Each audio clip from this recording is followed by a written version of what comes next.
Sam pointed back at me with her finger as I continued to ride until I had nothing left in me. I had gone back around my track around 150 times without stopping for water or any other fluid.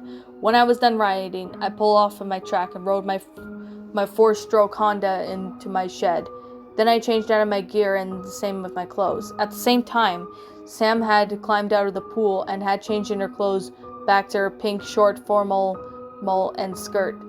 "I noticed you came out of the pool to watch me, Sammy," I said as I wrapped my arm around Sam. "Oh, well, I heard your dirt bike revs and I decided to climb in and watch you," Sam explained. "Oh, okay," I replied back to Sam. I began to make my way to the bathroom and take a shower and wash the dirt off of the roasts nearby my rear split tire as I got in there.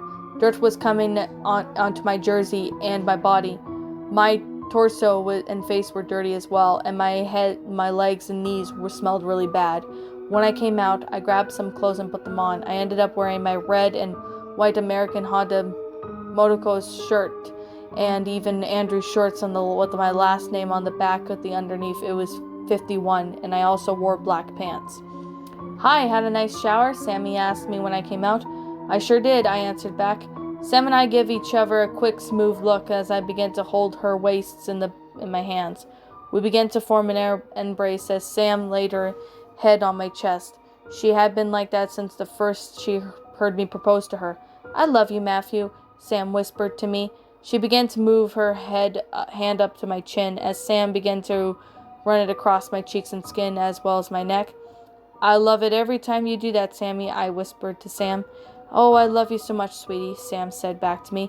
I began to give Sam a soft kiss on her lips, and we began to hold hands as we both walked to our basement and spend more time. Sam went to make her makeup table and fixed up her hair once again.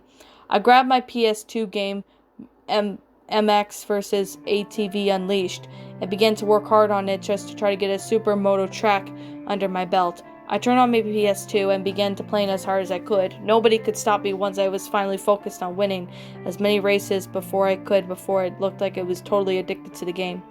"Wow, what a hard worker," Sam thought to herself as she heard how I was hard on my games. Sam had finished fixing her hair and sat down next to me while I was playing video games.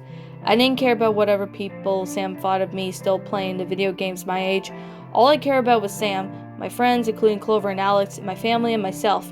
Sam then sat on the couch, which was next to mine. My couch was red, and the pillow was on the top part where people rested their heads on. Sam's couch was green, and the headrest was in the shape of a heart. She began to pull the lever on the hand and side, and then footrest, and popped it up, and then Sam began to kick back and relax. I did the same thing before Sam sat down with me on the couch. "God, you're a hard worker," Sam complimented as she watched me play the hardest. "Thanks, I am for nothing, Sammy," I answered. "I've been interested in playing video games at the age of 3 when I watched my dad and grandpa play video games. I learned so much from them that every day, pretty much stolen my dad's talent for sure. My grandpa just lies on the side and watches these TV now these days. My dad's car is a mechanic, and he works particularly every day, except Sundays where he used to go riding. Ever since I got transferred here to got married to you a few years later, I haven't seen my dad since." "Did your dad teach you anything else other than video games?" Sam asked. "Absolutely. He taught me how to ride a bicycle and how to ride a motorbike, and he even ride bicycles when I was about 5, and started dirt bikes when I was about 8 years old. I've been doing that ever since," I announced and answered. Sam was really starting to date out how many things my dad had taught me over the years. "You're such a lucky guy, Matthew. My dad never really got to talk to me after all these years because I rarely see him now, and my mom went to Europe and let me, Clover, you, and Alex live together in our old villa. I hope to see him again as well," Sam said to me. I continued to play my video game after we finished our conversation. Currently, I was racing in Supercross championships when I was at Boston. It's an MA. I had won all the eight races prior to that. "How come you get to play video games like this? You always stick Supercross games," Sam said. "Glad you asked me, Sam. Like Jeremy McGrath said, Supercross is what I've grown up and dreamed about. Well, I've kind of been doing the same thing as Jeremy. It was only video games and not only the real ones. Outdoor nationals, I crashed outside so much so much of those kind of races. I adapt really quickly, and I win more races that way. Jeremy McGrath won at least 72 races after his final racing career of January 20th, 2001, which was the third round of the Anthem from California.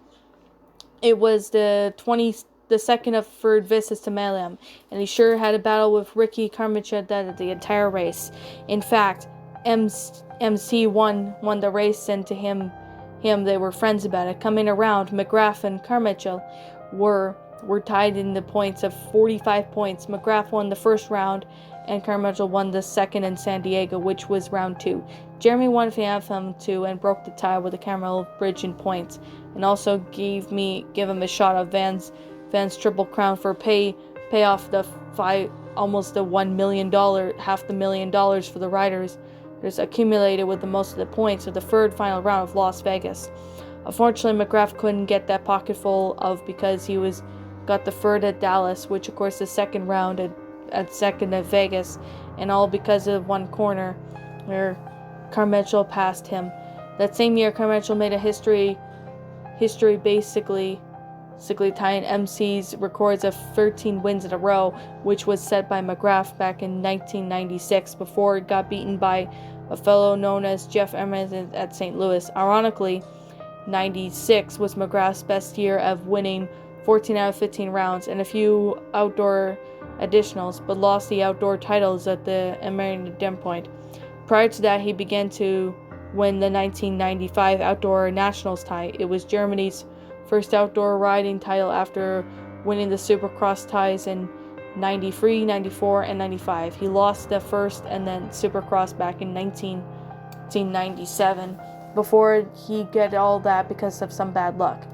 Prior, that shocked me for the two-wheeled racing and lived at the Honda Civic factory team after them. He first turned to pro to 1989, and then in 97 he rode a Scusi and won second place in 97 Supercross standings, which just let missing the title with 15 points.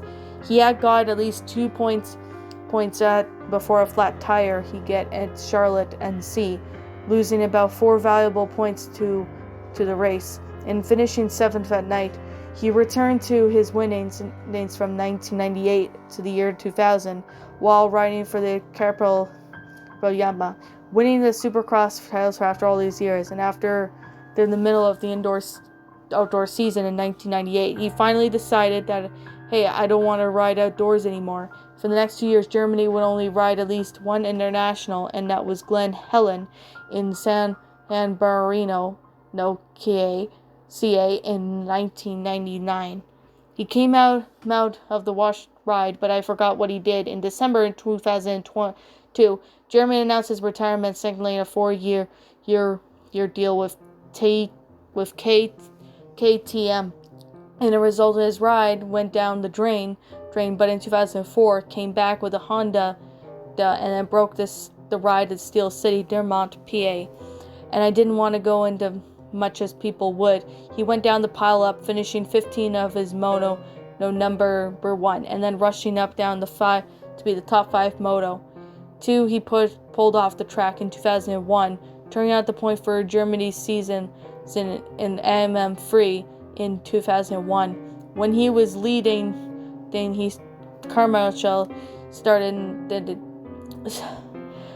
9th and then halfway down the point of 250cc main, and then moved up to the second place. Was close into the gap of Jeremy, and that with Jeremy's result, he blew a second jump, and then Carmichael passed as for a shorter aftergare. Same thing happened 1 year later. He was leaving FM3 when he got into sideways within the whoops before he did a triple jump, and he couldn't do the triple. For me, he got the N64 game. Jeremy McGrath Supercross 2000. I've been mostly selecting the Supercross races because I get adapted with the tracks very easily, and I can win them easily. Well, that's a real prize, Sam complimented. I nodded my head and continued to focus on the race that I was doing. I ended up winning at least 125cc main after passing KTM's Nathan's Ramsey's 25. Matthew, honey, if you had to guess, "What's your percentage for this game?" Sam asked me. "Well, I've done about at least 7 times or so, I'd say. Win the percentage for this game somewhere in the 90s. First time I tried this game, I instantly started to win. And then I tried to supercross at the race in New Orleans, Louisiana, but I won it with ease," I answered. Sam continued to watch me play, now with my 7-year-old cousin playing video games when I was a teen. She continued kicking up her feet, putting her hands at the back of her head and in a relaxing position on the couch. Shortly after that, she stood up and stretched. Then she went to the bathroom to grab her green bathing suit and came back wearing it. Sam stepped into her jacuzzi and then watched me play from her heart-shaped jacuzzi. Shortly after that, Sam began to feel a hard pain in her stomach. She was groaning in the process. "Matthew, I think it's about time to come out. It's the baby," Sam called to me. I quickly saved my progress, shut off my PS2, got Sam into her regular clothes, and rushed her to the hospital.